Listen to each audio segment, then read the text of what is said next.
Alright, here we go again, back for stage 5 in Ride the Storm. Let's see how it goes. Let me actually back that up. Okay, so win at Cataluna, it's 2 laps, and let's see which course we're on here. The Grand Prix circuit. So you have to win. It's against the non-Hurricane cars. So let's see how it goes. And obviously, as before, I'm running with the service in the red. I will attempt to do that for the entire series here.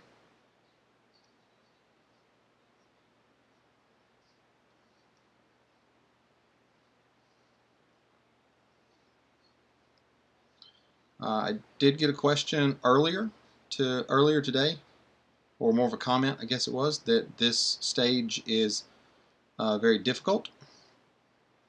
So, in case you don't know what I'm going to do, in case you don't know how to do it, what I'm going to do is to show how to do a corner cut on the final chicane sequence.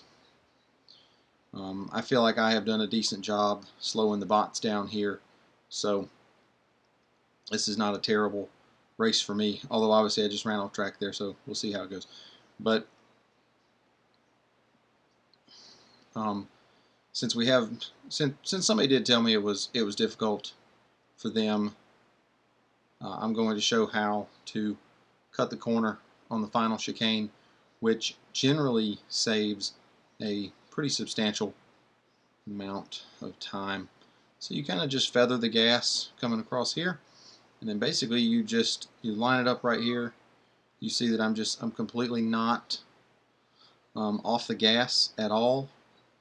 Cut across the corners, and then you just slow it down a bit to get around that turn. And you can see there that my lead has gone from, I guess it was about 150 yards before that, and now I'm fairly close to 500 yards, or 500 meters. I guess I'm still in kilometers. 500 meters at the end of the main straightaway. So if you're having difficulties with this one, you can do that. And you saw that I just did not lift off the gas, off the accelerator at all.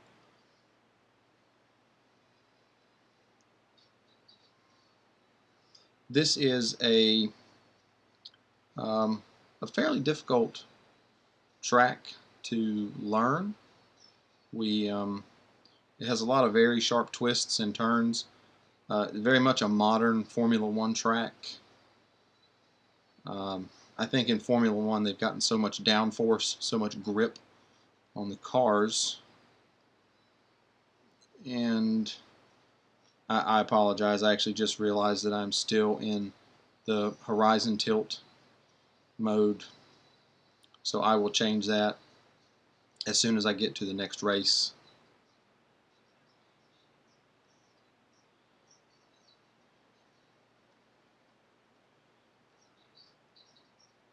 But this track has a lot of 90-degree turns, a lot of turns where you really have to jump on the brakes, and that is all a byproduct of the modern Formula One car that has just incredible amounts of downforce. So the turns get sharper and sharper and sharper. I know within the Formula One community there has been talk of trying to get the rules makers to just completely take the wings off of the car. That guy ran right into the back of me, but just completely take the wings off of the car in order to make it so they actually have to hit the brakes more. Not a bad paying race here.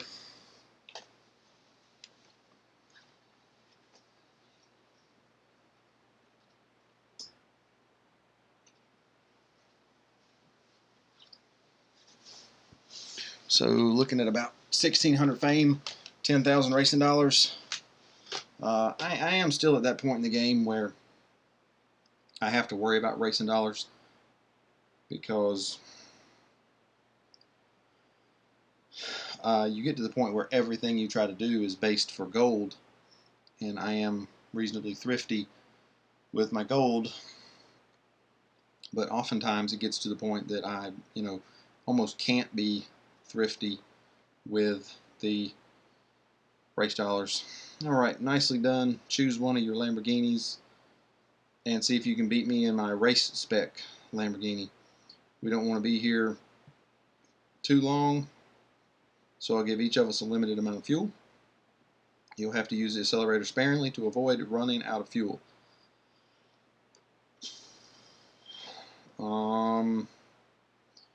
So I'm actually going to go with the Gallardo on the club circuit. Club circuit's actually a fun little circuit, and I have to race against Michael. He is in the that's the Gallardo GT3 version, I believe. Started off with 10 units of fuel, and you've got 5 laps. So I'm not the best mathematician, but that pretty much equals out to 2 units of fuel per lap. Definitely can't be on the accelerator all the time. You'll notice, you can see on the screen, and I need to switch this over so you guys watching the video don't get ill. Apologies for that. So you get 2 units per lap. You'll see me just tapping on the gas to get around these corners. Obviously I have a good lead on Michael. Now I only used 1.6 units of fuel on that first lap, and normally the first lap is the most difficult as far as fuel usage, because you have to come from the standing start, so there's less ability to roll around corners and that sort of thing. Although on this track that's not that big of a deal, because the distance between the actual start line and the first turn is not very substantial.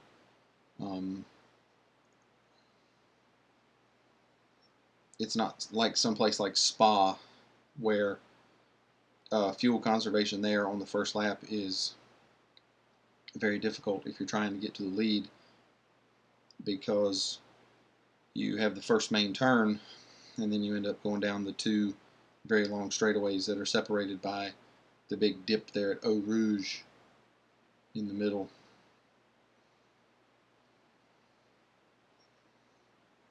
So I've run 3 laps with just over 4 units of fuel.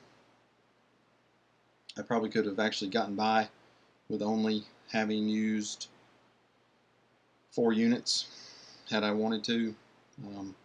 Doesn't really matter. I've got a huge lead. As is my norm on this event, I'm going to stop at the finish line on the 5th lap. So it's really just a matter of how long do I want to be parked at the finish line.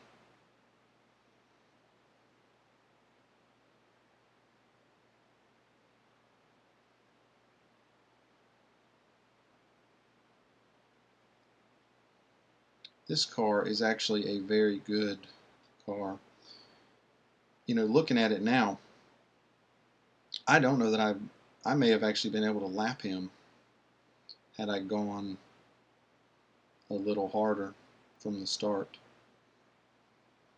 I don't think I'm actually going to try to go back and experiment to see if I can do that, because that's pretty pointless.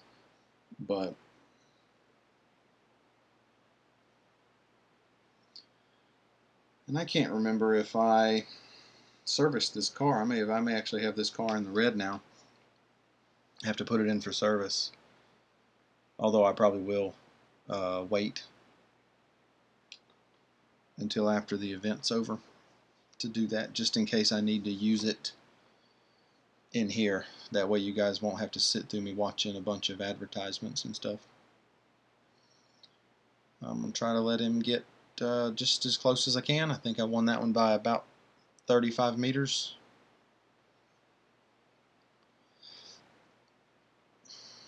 One good advantage about the club circuit there at Catalunya is that in order to actually make the turn, you have to get on the brakes before you get to it. Set up several cup events of varying length and difficulty. See if you can beat me on at least one. Let's see. 5-lap head-to-head at the club. I don't want to do that. 3 laps. I think I'll do the 2 laps on the Grand Prix. This probably actually pays more. I guess I could have looked that up, but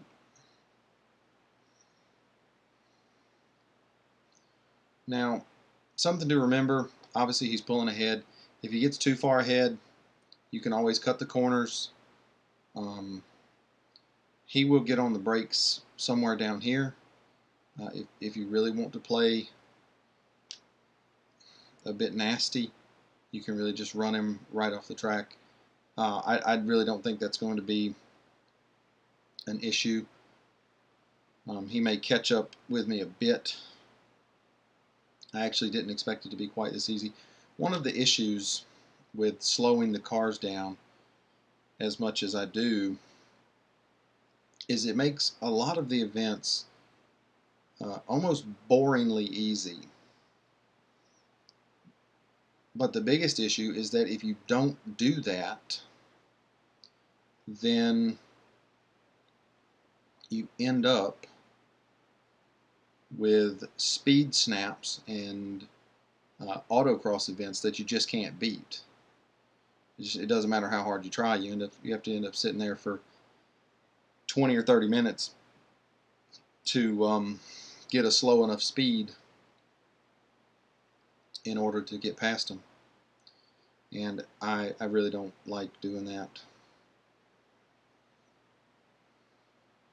So I try to keep it nice and slow right from the beginning, but sometimes you just can't do it.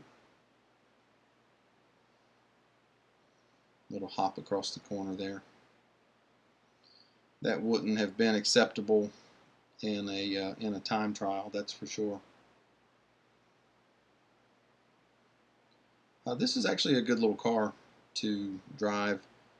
One of the things with it is it's not the #1 car in any of the series that it's in, so that's why I really want to win this one with just race dollar upgrades, or complete the whole event. If you don't have the car and you have the race dollars to do it, it certainly wouldn't be a negative to go in and look at how much the next round of gold upgrades costs to get you past 9 upgrades. So that would mean there are 5 gold upgrades, and then you could do the race dollar ones after that, which would be 10. So that would be 19 upgrades, which it wouldn't be profitable, but once I am almost done with stage 5, I'll take a look and I'll do the calculations to see how much that cost. Obviously, I'm not the first person who's done that. It's the numbers out there somewhere.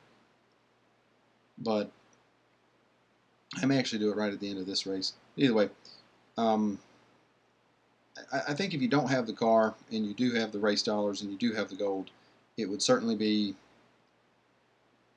beneficial to do that. If you can't win the car in any other way, it certainly wouldn't be a negative to spend the gold, because this is a fairly expensive car. I'll go through and look up to see how much the car costs normally if you have to buy it outright.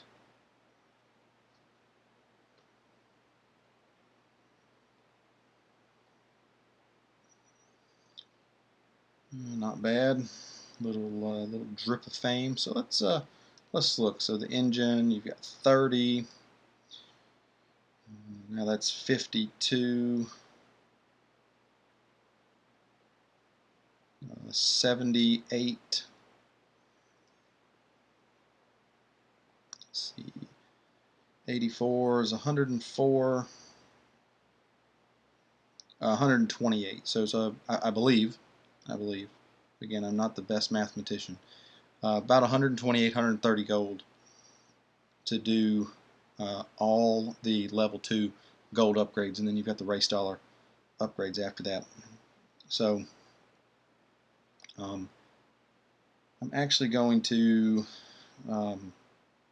back out of the series for a moment. I'm going to come up here and I'm going to see how much it costs. I almost never actually come up in this menu.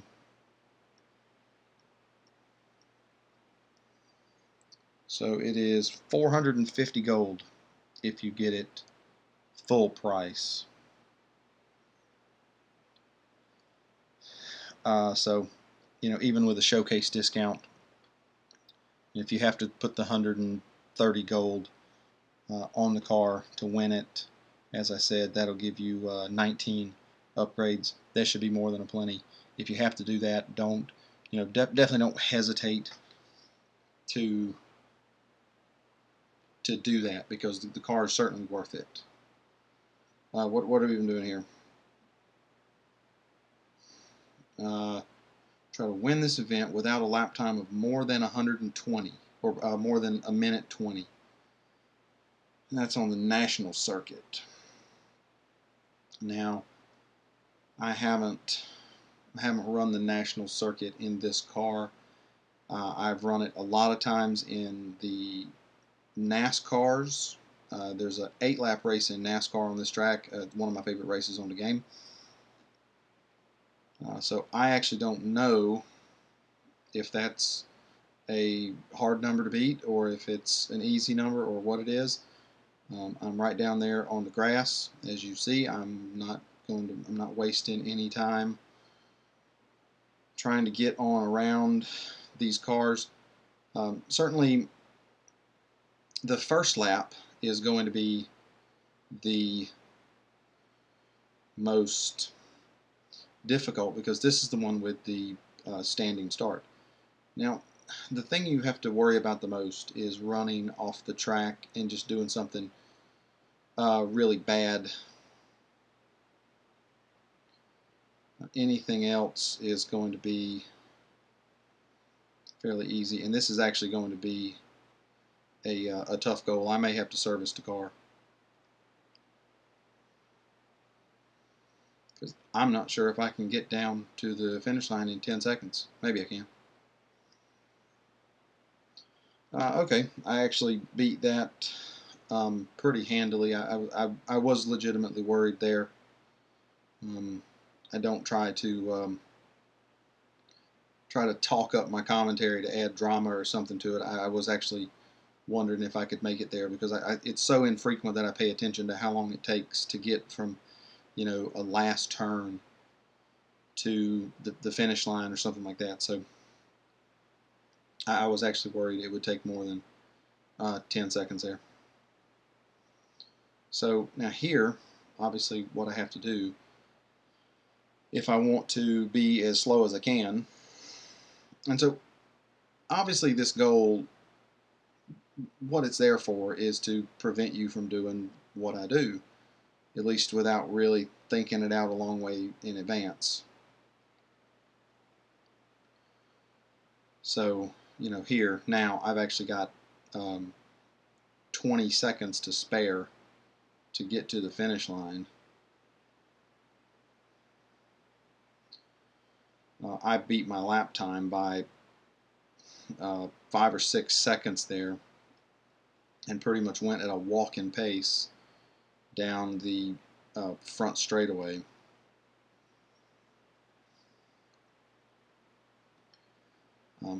Obviously you can't mess around too much, because you can't get past. You do actually have to win, but that's a way to keep from getting too far ahead, because if you can't do it in more than a minute 20, then you can't just park at the finish line like I do.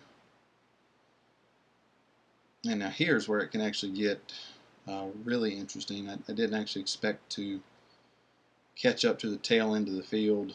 The key here, just go through them very carefully. Don't do anything dumb, like run into the back of them and go spinning off into the dirt, anything like that. And it's actually very beneficial as far as that second place car goes too. I'm gonna switch to the bumper cam like that because it gives me a little bit better view of all the timers and the speedometers and stuff.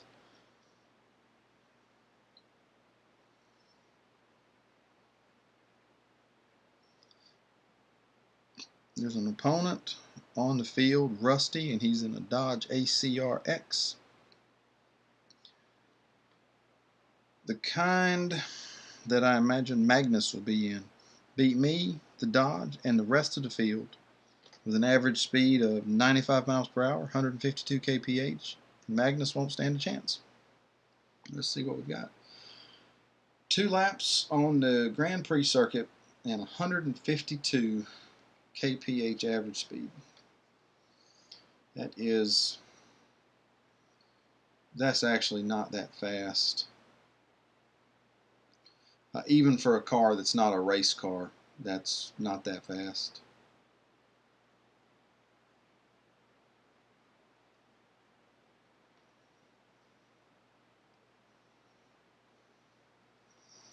But again, what it prevents you from doing, at least a little bit, and there was Brother Rusty turned sideways, so I don't think we really have to worry about him beating us. That is absolutely for certain. And there I'll just go ahead and go right on past Michael.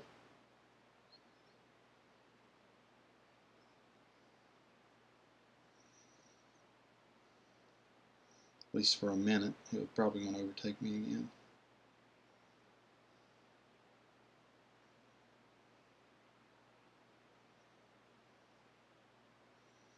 That GT3 Lamborghini that he's driving in is actually a very fun car to drive as well. That car is one of the older cars on the game, so it can actually be bought for just racing dollars. That's probably about 200,000 or something. Obviously, I have so many cars on the game. There's only a small handful of them that I remember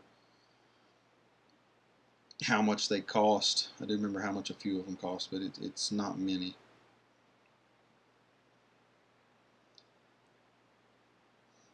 Like I remember the Toyota T40 or whatever exactly the numbers are. The Le Mans prototype car, the Toyota.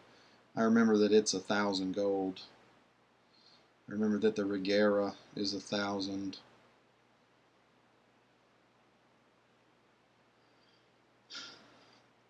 This new Koenigsegg 1-to-1, I think it's going to be 1,100, which is it's just a ridiculous number. I think I won the car for maybe 250 gold spent or something like that, but the price that they put on some of these cars is just, it's really ridiculous, because I mean it's obvious that they just want you to spend money on the game, because it would take just untold hours to earn up that much gold for one car.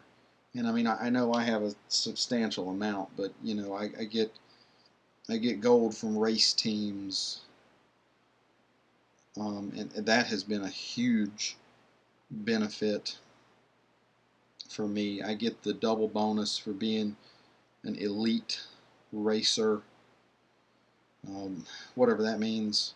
I don't actually know what it means. I just know it doubles my daily rewards, so it doubles the amount of gold I get from that. Once again, I'm going to stop for as long as I can. Definitely don't want to mess around with it.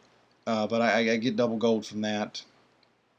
A weekly time trial tournament, I get gold from that. So, you know, that's I do have a good